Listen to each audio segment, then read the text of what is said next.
Daddy, దేవుడు ఎలా ఉంటాడు? దేవుడు ఉన్న లక్షణాలు ఏమిటి? దేవుడు ఎలా ఉంటాడంటే, దేవుడు ఆయన పరిశుద్ధాత్ముడు. ఆయనను ఎవరు కూడా, ఏ మానవుడు కూడా ఇంతవరకు చూడలేదు.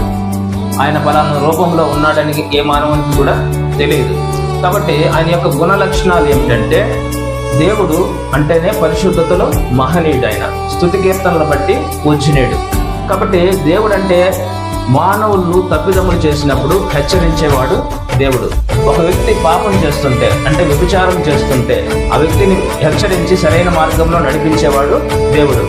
ఒక వ్యక్తి అన్యాయం చేస్తుంటే, మోసం చేస్తుంటే, దొంగతనాలు పాల్పడుతుంటే, ఆ వ్యక్తిని సరైన మార్గంలో నడిపించేవాడు దేవుడు.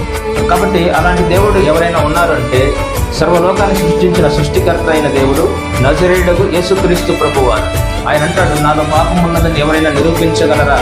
పాపం చేస్తే మీరు నిత్య నరకానికి వెళతారు అని హెచ్చరిస్తున్నాడు.